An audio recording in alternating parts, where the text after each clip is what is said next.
It is going to be about the marketing mix. Marketing mix, the first two ingredients of marketing mix are going to be discussed in this chapter.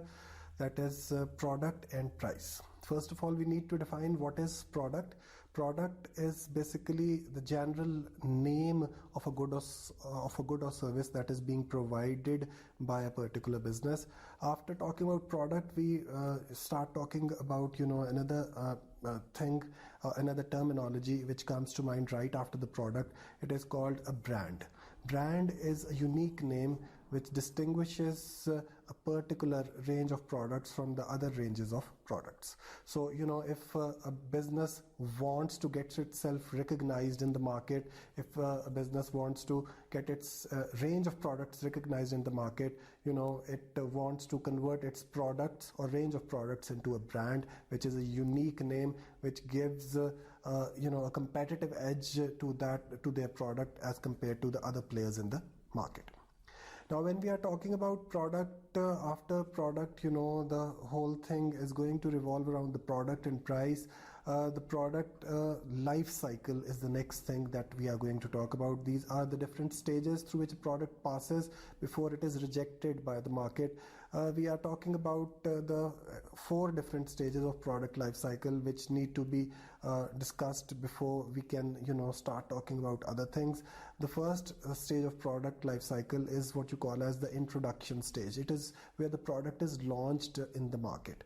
Once the product is launched in the market, obviously it will start showing some growth in terms of its sales, and that is where it reaches the growth stage. So first the product is launched in the market, then it starts growing in terms of sales. That stage is called growth stage. After the growth stage, we start talking about the third stage, which is basically when the product reaches its maximum potential. And when product reaches its maximum potential, that is the stage which is called maturity stage. And once the product is completely rejected by the market, that is when we are talking about the decline stage. Now, each product, when it is going through the maturity stage, the idea is going to strike the mind of all the businesses that they obviously no business wants its product to be rejected completely from the market or to decline from the market. So in order to avoid the decline stage, different steps are taken by businesses. Those different steps which are taken by businesses to avoid the decline stage are referred to as extension strategy. Buy one get one free offers, discount coupons. We are talking about after sales services. All these different steps that are taken by a business to avoid the decline stage for its products are called extension strategy or extension strategies. Now, obviously some of the businesses are going to succeed, just like Pepsi and Coke. They have sustained themselves over the years, over the period of decades actually. So they have run extremely successful extension strategies, whereas the other businesses, if we talk about them, some of them may have succeeded, some of them may have failed. So extension strategy is a method of lengthening the life cycle of products of a business. After that, we are going to talk about another terminology which is related to product portfolio. Portfolio is the range of goods or services that is being provided by a business in the market under the same name, under the same brand. That is what you call as product portfolio. Then we talk about another terminology which is called product mix. Product mix is the combination of product portfolio that is being produced by a business at a certain point in time. For example, if we are talking about products, Nestle products, Nestle is going to concentrate more on its beverages, especially juices and water when it comes to summers, and when it comes to winters they are going to concentrate a little more on chocolates and coffee based items. So this is something which is going to change according to seasons, according to the demand of products. So when according to the demand of products you are producing different set of products, different quantity of products, at different points in time, we are referring to that particular terminology as product mix. After product mix, we jump on to Product positioning. Whenever a product is launched into the market, before launching it, we are going to identify the market gaps, and in those market gaps, we are going to place the product. The price ranges which are unexploited in the market, or the areas of the market which are unexploited, are going to be called market gaps, and businesses try to identify those market gaps and put their products in those market gaps so the products become successful. After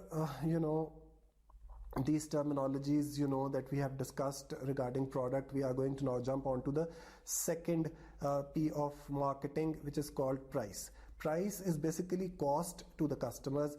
Now, the cost to the customer, it is going to be appropriate. It should be appropriate according to the requirements of customers. Unless your product is completely unique, you cannot really, start charging too much from the customers. So you have to be aware of the customer requirements regarding the price that is to be charged from them.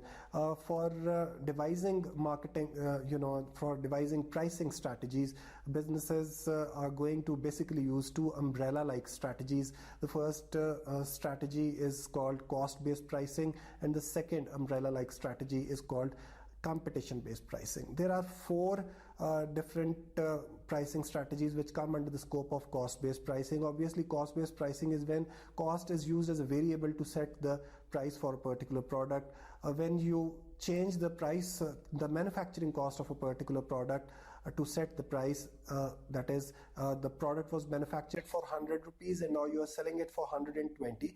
That is called cost plus pricing or markup pricing. The second type of pricing methodology which comes under the scope of cost-based pricing is what you call as target pricing. The target profit that is to be achieved by a business is subdivided into different parts, or into is subdivided amongst the output that is to be produced by a business. So when the target profits are equally divided amongst the output to set the price, that kind of pricing is called target pricing. So cost plus pricing and target pricing, and then the third method of pricing is what you call as marginal cost pricing. It is when the businesses are trying to recover the variable cost or the production cost that has been incurred by the business on producing the products. They are not trying to recover all the costs, they are only trying to recover variable costs. This type of pricing strategy is employed under competitive circumstances when there is tough competition in the market. You cannot recover all the costs incurred by you, so you are trying to recover at least the variable or marginal costs that are being spent by you. That is called variable cost pricing or contribution cost pricing sometimes. And then we jump on to the fourth pricing strategy which comes under the scope of cost-based pricing. It is called absorption cost pricing. The absorption cost pricing is sometimes also called full cost pricing. It is a type of pricing in which the businesses try to recover all the costs from the customers, and they are not concentrating only on variable costs, they are concentrating on recovering all the costs from the customers.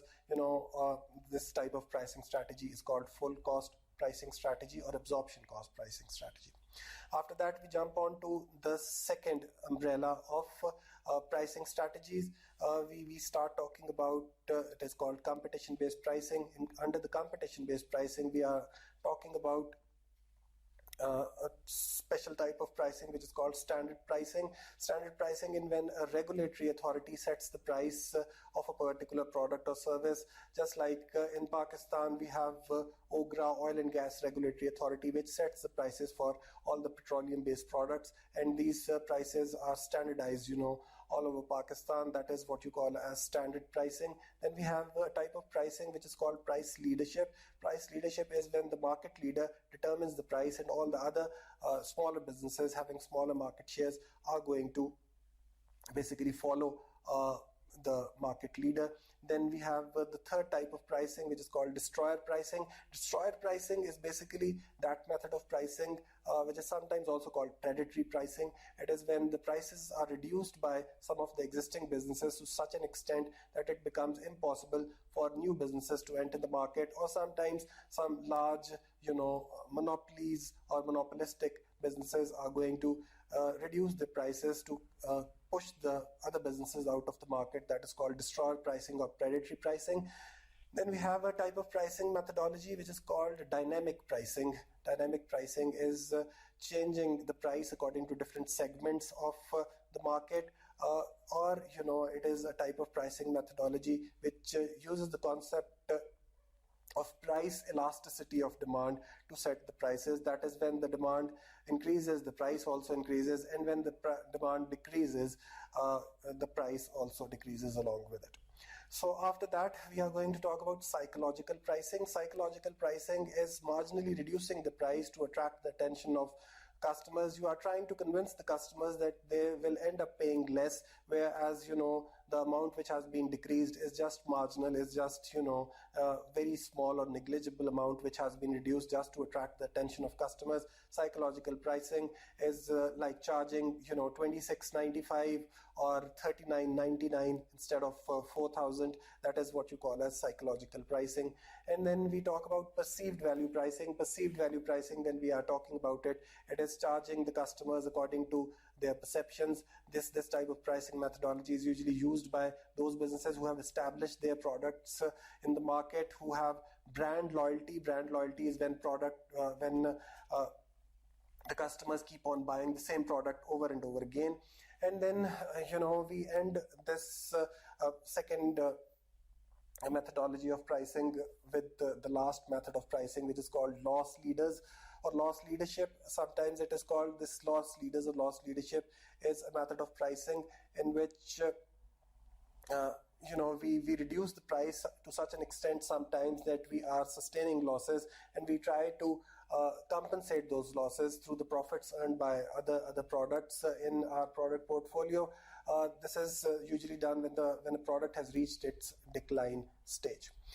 After that, we are going to end this chapter with the concept of price elasticity of demand. It is the responsiveness of demand to a change in price. The formula is price elasticity of demand is equal to percentage change in demand, that is quantity demanded, percentage change in quantity demanded over percentage change in price.